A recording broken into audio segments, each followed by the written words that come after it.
We are going to the moon. And we are going there to stay this time. That's the plan that the American government, NASA, and dozens of their international and commercial partners have made.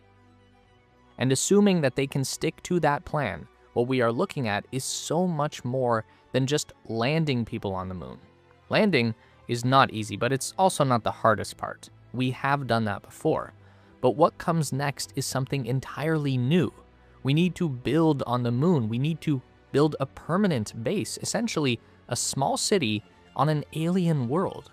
And no one is exactly sure how that's going to go, but we do have some incredibly practical and innovative new solutions for life beyond the Earth.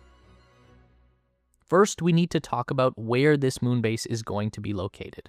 The moon is a big place, and every previous human landing has happened right around the middle in a nice, flat, safe location that was very easy for direct radio communication with the Earth. But that was the 1960s, and this time, when we return to the moon, we are aiming for a much more interesting location, the lunar South Pole. This region is littered with impact craters, mountain ranges, and ancient volcanoes. Some of the low valleys and crater beds are in permanent shadow. The ground hasn't seen sunlight in millions or billions of years, and it's probably full of water ice that was transported to the inner solar system on asteroids and comets. NASA has identified 13 potential landing sites for the Artemis program. They are mostly on little patches of sunlight around crater rims or the tops of low mountains, surrounded by deep shadows and rough terrain. This will be a deeply fascinating region for scientific discovery, but it will be equally as dangerous for the people who need to live and work on the moon for weeks and months at a time. So this is going to require infrastructure like we've never seen before. All of the fundamentals for a city on Earth need to be recreated in the most hostile environment with the most limited resources. So, where do we begin?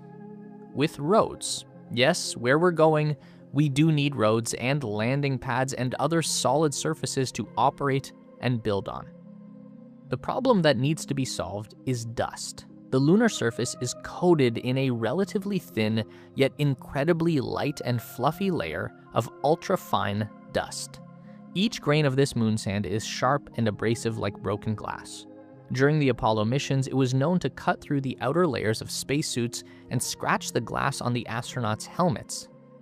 To make matters worse, the dust is also clingy. Dust accumulation on the lunar roving vehicle caused it to overheat by clogging up the radiator.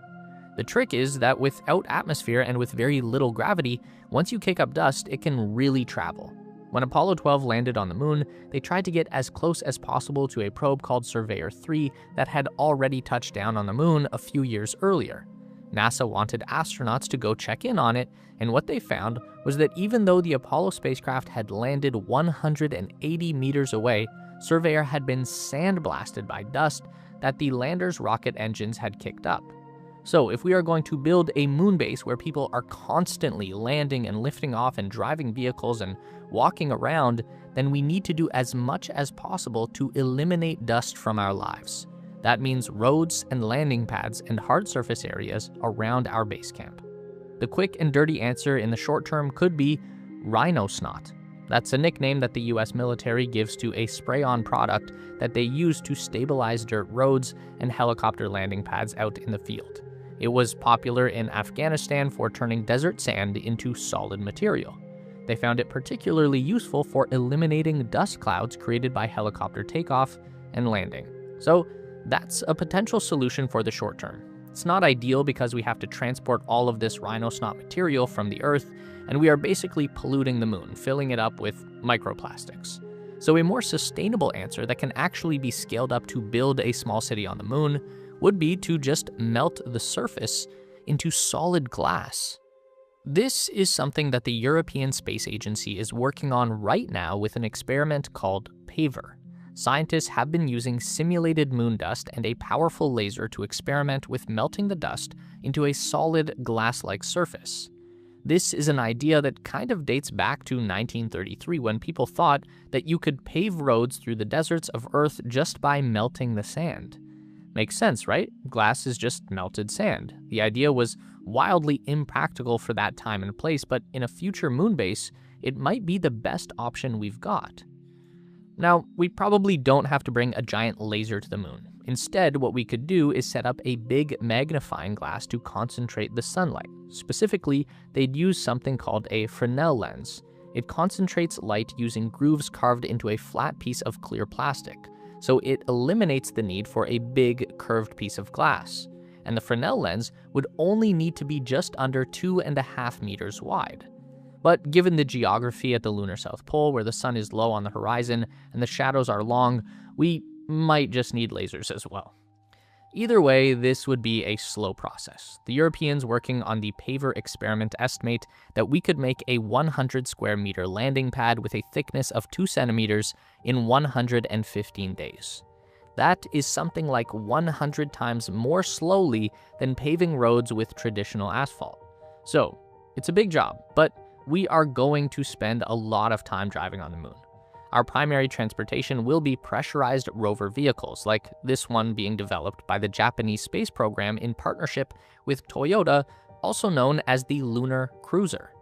Rovers like this will be how we move around the moon base without having to constantly be getting in and out of spacesuits all day. You move directly from your pressurized habitat to your pressurized rover, and then onto the next building. This is also how we explore deep into the wild. Lunar Cruiser is essentially an RV for the moon.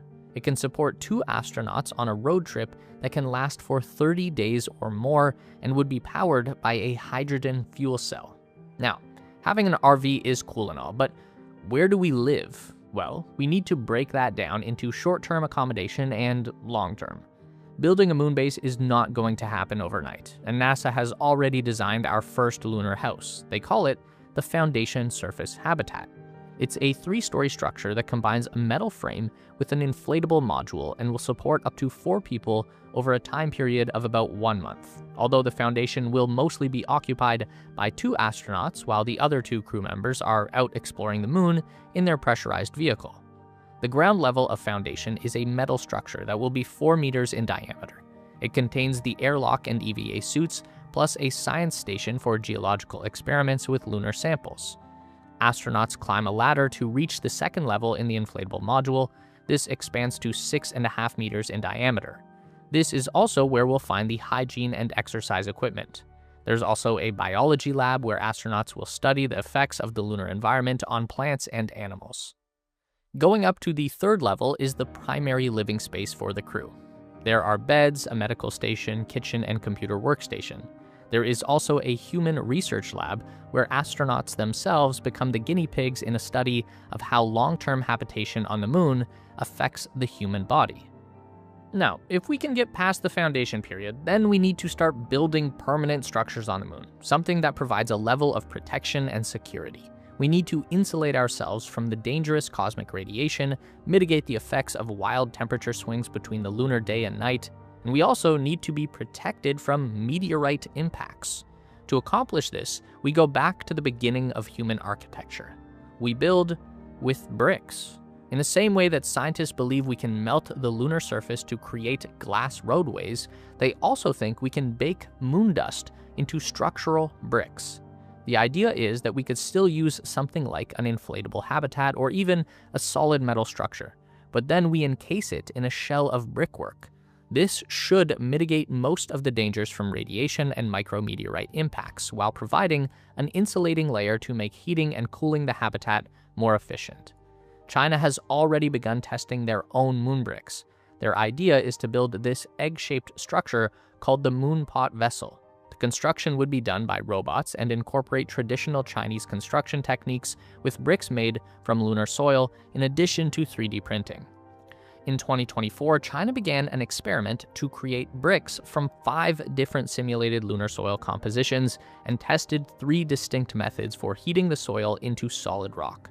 Then, in November, they transported those bricks to the Tiangong space station, where they were placed on an external experiment rack.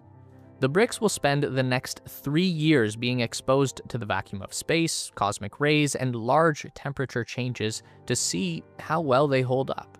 There's also this wild concept to combine glass melting and habitat construction into a giant sphere structure on the moon. This looks insane, but a US company called Skyports has received funding from the NASA Institute for Advanced Concepts to develop the idea. What they do is basically just glass blowing on a large scale. You heat the moon dust until it becomes a molten goo, then you use compressed gas to blow it up into a big sphere. Since there's no atmosphere and very little gravity, you wouldn't actually have to blow very hard, and the structure could grow to humongous sizes without collapsing on itself. Then, to add more protection and insulation, you could blow multiple layers of glass with air gaps in between, kind of like a multi-pane window. Probably not the most practical idea, but it's pretty neat. Either way, none of this is going to work without power. So where does that come from? Well, there's the sun. We all know that one. Most lunar missions to date have been mostly solar powered, and that's worked well enough. But there's a big problem with solar energy on the moon. Because the moon rotates so much slower than the Earth, it ends up with this very long day and night cycle. 2 weeks of sun followed by 2 weeks of darkness.